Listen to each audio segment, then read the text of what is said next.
नमस्ते विद्यार्थियों, DG school में आपका स्वागत है। विद्यार्थियों, सामाजिक विज्ञान विषय के अंतर्गत हम 8वीं कक्षा के इतिहास का अध्ययन कर रहे हैं और इतिहास के अभी 9वें अध्याय जिसका नाम है जाति व्यवस्था की चुनौतियाँ। तो इस चैप्टर पर यह आपके समक्ष दूसरा वीडियो है। तो चलिए हम इस दूसरे वीडियो के माध्यम से इस चैप्टर को आगे हम प्रोसीड करते हैं। तो बच्चों, आप लोग पेज नंबर 116 पे फोकस कीजिए। आपके जेसीईआरटी पाठ्य पुस्तक के पेज नंबर 116 पे है। सबसे ऊपर आप देख सकते हैं 18वीं सदी के अंतिम चरण में कतिपय यूरोपीय तथा भारतीय विद्वानों ने भारत की प्राचीन विद्या का अन्वेषण शुरू कर दिया। बच्चों, इसके पहले हम एक चैप्टर पढ़ चुके हैं जिसका नाम है ब्रिटिश काल में शिक्षा, जो कि हमारा 7वां अध्याय था। तो उस अध्याय में हमने देखा कि भारत में अंग्रेज़ों के आगमन का प्रभाव सिर्फ हमारे सामाजिक, आर्थिक एवं राजनीतिक जीवन पर ही नहीं पड़ा, बल्कि हमारी शैक्षणिक व्यवस्था भी काफ़ी कुछ प्रभावित हुई थी। तो उस अध्याय में हमने सर विलियम जॉन्स के बारे में पढ़ा था, थॉमस कोलब्रुक के बारे में पढ़ा था और जोनाथन डंकन के बारे में भी पढ़ा था। तो थोड़ा सा उनके बारे में मैं पुनः बता दूं कि सन 1783 में ईस्ट इंडिया कंपनी ने विलियम जॉन्स नामक व्यक्ति को कंपनी द्वारा स्थापित सुप्रीम कोर्ट में जूनियर जज के पद पर तैनात किया था। तो अभी आप देख रहे हैं जिनकी तस्वीर, ये तस्वीर है सर विलियम जॉन्स की, जो कि जूनियर जज थे। तो कानून का माहिर होने के साथ साथ जॉन्स एक भाषाविद भी थे। वे फ्रेंच, अंग्रेजी के साथ साथ अरबी और फारसी भी जानते थे। तो कलकत्ता आने के बाद वे रोज़ाना क्या करते थे कि संस्कृत की बारीकियों और उसके व्याकरण और संस्कृत काव्यों का अध्ययन भी करने लगे। तो कुछ समय में उन्होंने कानून, दर्शन, धर्म, राजनीति, नैतिकता, गणित और कई विषयों का अध्ययन इन्होंने किया। तो जॉन्स ने पाया कि उस समय कलकत्ता में तैनात बहुत सारे अंग्रेज उनके जैसी ही दिलचस्पियां रखते थे, जिसमें कि एक थे थॉमस कोलब्रुक और एक थे नेथनियल हॉलहेड। तो इन लोगों ने, स्टूडेंट्स मैं आपको बता चुका हूँ, 1784 में एशियाटिक सोसाइटी ऑफ बंगाल का गठन किया था। तो ये इन बातों को तो आपको समझना ही है। साथ में आपको ये भी समझना है कि उसी युग में हमारे ईश्वर चंद्र विद्यासागर और उसके कुछ पहले राजा राम मोहन राय, है ना, तो इनके द्वारा भी जो है भारतीय दर्शन और भारतीय धर्म, साहित्य और साथ ही साथ जो भारतीय समाज में जो अनेक प्रकार की बुराइयां थी उनको दूर करने के प्रयास में लगे हुए थे।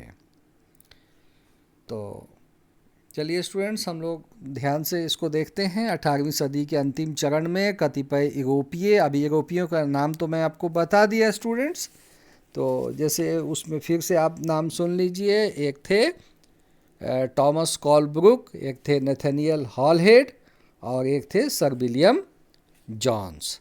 इसके अलावा भी कुछ लोग थे, जैसे कि जोनाथन डंकन का नाम भी आता है ना। तो प्राचीन भारत के दर्शन, विज्ञान, धर्म तथा साहित्य की अधिकाधिक जानकारी मिलने लगी तो भारतीयों में अपनी सभ्यता के प्रति अभिमान की भावना जगने लगी। इस भावना से धार्मिक तथा सामाजिक आंदोलनों को ऊर्जा मिली और समाज सुधारकों ने अंधविश्वासों तथा अमानवीय प्रथाओं के खिलाफ शुरू किए अपने संघर्ष में प्राचीन ग्रंथों के प्रमाण प्रस्तुत किए। ऐसा करते समय उनमें से अधिकांश ने धार्मिक विश्वासों की बजाय तर्क बुद्धि को महत्व दिया। इस प्रकार भारत के धार्मिक तथा सामाजिक सुधारकों ने पाश्चात्य विचारों को अपनी जानकारी के साथ साथ प्राचीन ज्ञान का भी उपयोग किया। तो बच्चों देखिए, यहाँ सामने आप जोनाथन डंकन को भी आप देख सकते हैं।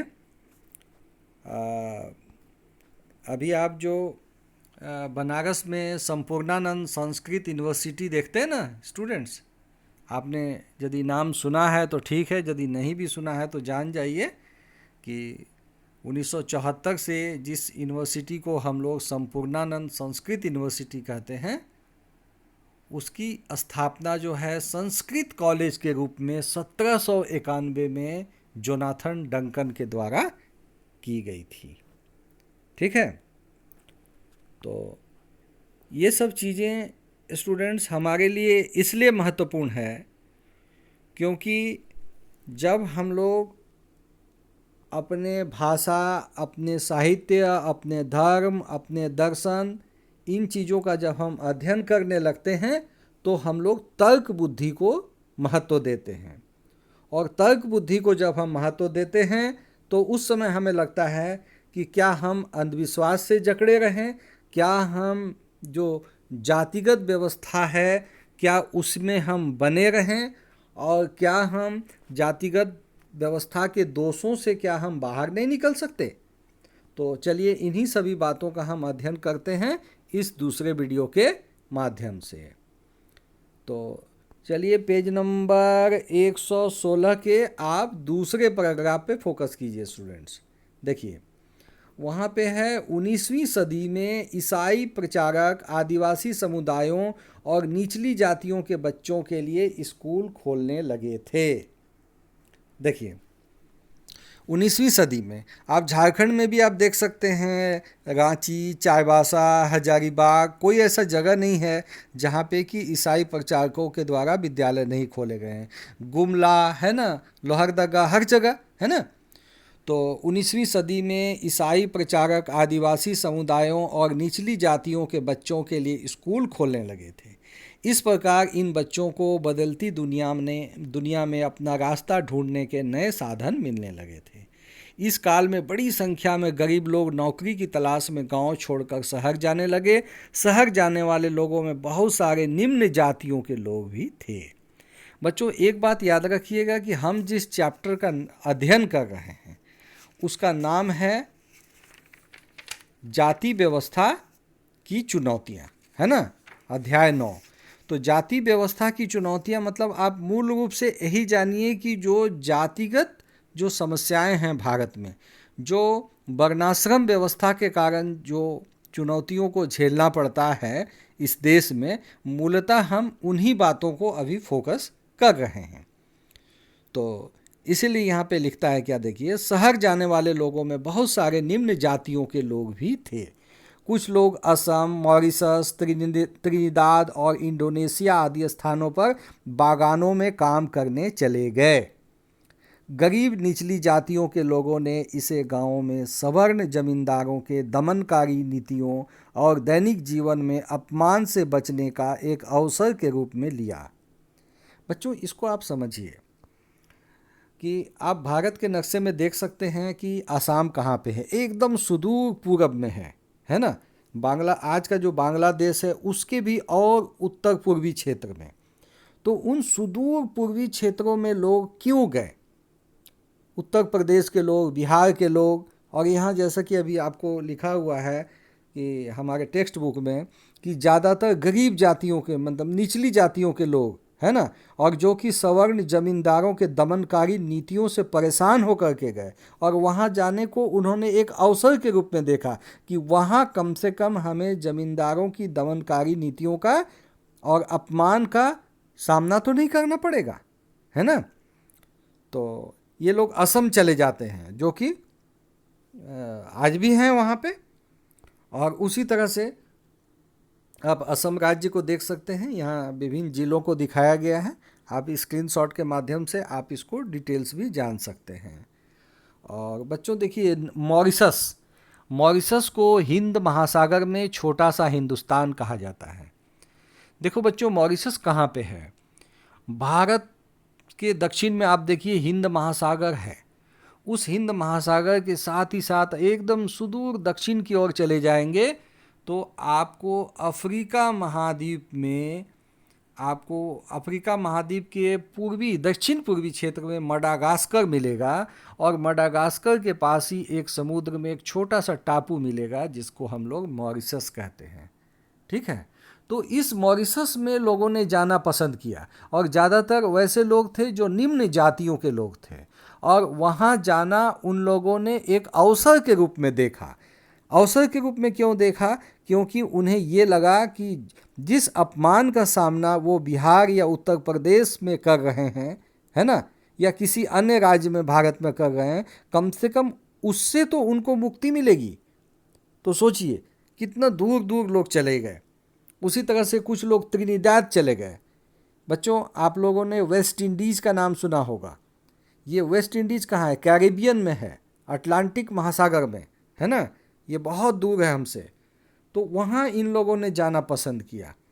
उसके बाद ये लोग इंडोनेशिया चले गए, है ना, वहाँ पे बागानों में काम करने लगे और वहीं पे बस गए। कुछ का तो यहाँ जिक्र भी नहीं किया है स्टूडेंट्स, जैसे कि फिजी भी गए, सूरीनाम गए, है ना। तो चलिए इसको फिर से आप लोग ध्यान से देखिए, पेज नंबर 116 पे। कुछ लोग असम, मॉरिशस, त्रिनिदाद और इंडोनेशिया आदि स्थानों पर बागानों में काम करने चले गए। गरीब निचली जातियों के लोगों ने इसे गांव में सवर्ण जमींदारों के दमनकारी नीतियों और दैनिक जीवन में अपमान से बचने के एक अवसर के रूप में लिया। कई दूसरी तरह की नौकरियों के अवसर भी मिलने लगे। सेना में बहाली होने लगी। तो सेना में बहाली तो पहले भी होती थी, लेकिन सेना में बहाली के समय में खास करके अंग्रेज़ों ने इस चीज़ को ध्यान में रखा कि जो मार्शल रेसेस होते हैं, मार्शल रेसेस क्या होते हैं स्टूडेंट्स? जो मतलब एक होते हैं लड़ाका जाति, है ना। कुछ जातियां ऐसी हैं जो लड़ाई में आगे बढ़ चढ़कर मतलब हिस्सा लेती हैं। तो वैसे ही लोगों में कुछ महार समुदाय के लोग थे। तो स्टूडेंट्स देखिए पेज नंबर 116 पर, कई दूसरी तरह की नौकरियों के अवसर भी मिलने लगे। सेना में बहाली होने लगी थी। अछूत माने जाने वाले महार समुदाय के काफ़ी लोगों को महार रेजिमेंट में नौकरी मिल गई। स्टूडेंट्स आप देख सकते हैं आपके समक्ष महार रेजिमेंट, जिसका हेडक्वार्टर जो है वो सागर में है। सागर कहाँ पे है? ये मध्य प्रदेश में है। मध्य प्रदेश की एक कमिश्नरी है सागर, है ना, वहाँ पे। तो महार रेजिमेंट ये काफ़ी मतलब प्रसिद्ध रेजिमेंट है भारत का, और इसमें खास करके वैसे लोगों को शामिल किया गया था जिनको भारत में अछूत जातियां मानी जाती है ना। तो खैर वो अलग बात है, लेकिन महार रेजिमेंट का हमारे देश के विभिन्न युद्धों में काफ़ी महत्वपूर्ण स्थान रहा है, और काफ़ी अच्छी भूमिका में इनके द्वारा जो है बहुत सारे युद्ध में ये लोग शामिल हुए हैं, है ना। तो इनका ध्येय वाक्य है बोलो हिंदुस्तान की जय, है ना। हेडक्वार्टर कहाँ पे है? सागर, मध्य प्रदेश में है। इसके बाद और जान लीजिए स्टूडेंट्स बाबा साहब भीमराव अंबेडकर के बारे में। तो देखिए, दलित आंदोलन के नेता BR अंबेडकर के पिता एक सैनिक स्कूल के शिक्षक थे। तो बाबा साहब के बारे में तो हम लोग काफ़ी कुछ पढ़े हैं। चलिए आगे बढ़ते हैं। ये एक चित्र है बच्चों, पेज नंबर 116 पर ही। गुजरात के दुबला समुदाय के लोग बाजार के लिए आम ढोकर ले जा रहे हैं। अब स्टूडेंट्स एक और चीज़ हम लोग पढ़ते हैं, पेज नंबर 117 पे है। देखिए यहाँ पे मदीगा समुदाय के बारे में है। ये मदीगा समुदाय कौन है?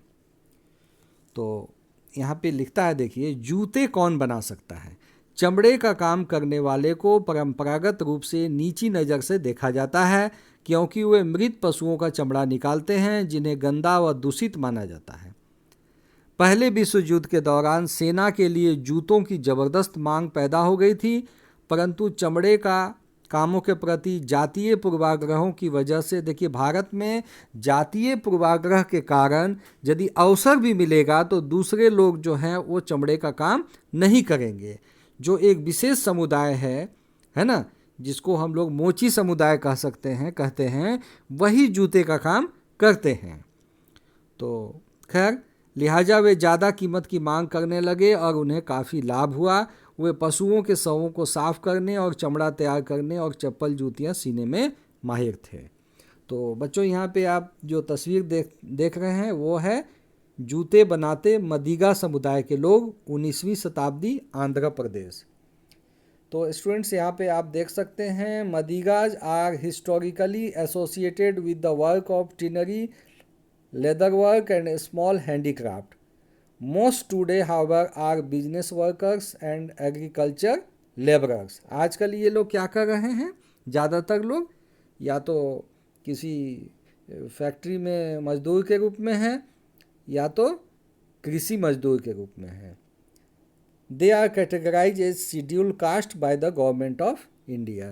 तो यहाँ पे आप नक्शा भी देख सकते हैं। मदिगा समुदाय के लोग ज़्यादातर कहाँ पे हैं, आंध्र प्रदेश और तेलंगाना वाले क्षेत्र में हैं। हालांकि पूरे भारत में इनका अस्तित्व है। तो देखिए स्टूडेंट्स, यही मैं अभी फ़िलहाल पढ़ रहा था और आपको बता रहा था कि चमड़े का काम करने वाला जो है हमारे देश में परंपरागत लोग ही होते हैं। दूसरे लोग इस काम से नहीं जुड़ना पसंद करते और नहीं करते हैं। तो बहुत सारी चीज़ें हैं स्टूडेंट्स। तो हमारे देश में जैसे हम समानता की बात करते हैं और हम चाहते हैं कि एक समरस समाज बने, तो इसके लिए ये बहुत ज़रूरी है कि हम जातीय पूर्वाग्रहों से कुछ दूर हों और सबका सम्मान करें। काम को सम्मान मिलना ही चाहिए, चाहे वो काम कैसा भी क्यों ना हो। क्योंकि यदि आप ध्यान से सोचेंगे तो आपको जूतों की भी आवश्यकता है, आपको कपड़ों की भी आवश्यकता है, आपको हर ऐसी चीज़ की आवश्यकता है जिसको कई बार आप प्रतिष्ठित कार्य नहीं समझते हैं। तो स्टूडेंट्स, इस वीडियो के माध्यम से हम लोगों ने कई बातों को जाना। जैसे हम लोगों ने मदिगा समुदाय के बारे में तो जाना ही, जो विशेष करके आंध्र प्रदेश और तमिलनाडु में रहते हैं। हम लोगों ने दुबला समुदाय के बारे में भी जाना और इसके बाद हम लोगों ने बाबा राव भीमराव अंबेडकर के बारे में जाना, जिनके पिताजी जो हैं सैनिक स्कूल के शिक्षक थे। और एक महार रेजिमेंट के बारे में भी जाना, जिसको अंग्रेज़ों ने जब मतलब महार रेजिमेंट की शुरुआत की तो विशेष करके महार समुदाय के लोगों को इसमें नौकरी मिली। तो नौकरी मिलने का मतलब क्या होता है स्टूडेंट्स? नौकरी मिलने का सीधा सीधा अर्थ ये है कि उनके सामाजिक जो स्तर है, उनका जो आर्थिक स्तर है, उसमें भी परिवर्तन आया। तो कई बार जब हम लोग किसी समुदाय विशेष को अछूत समझते हैं और उसको हम सम्मान नहीं देते हैं, लेकिन जब वो नौकरियों में आते हैं, ऊंचे ऊंचे ओहदे पे जाते हैं, तो उनका जो सम्मान जो है वो स्वाभाविक रूप से मतलब सम्मान प्रकट होता है। सामने हम देखते हैं कि वो काम के प्रति जो उनका समर्पण होता है उसको हम लोग प्रतिष्ठा देते हैं। तो वर्तमान में यदि देखा जाए स्टूडेंट्स, तो समाज में काम को ही प्रतिष्ठा मिलनी चाहिए, ना कि जाति को। तो इस चैप्टर के माध्यम से स्टूडेंट्स हमने काफ़ी कुछ जाना।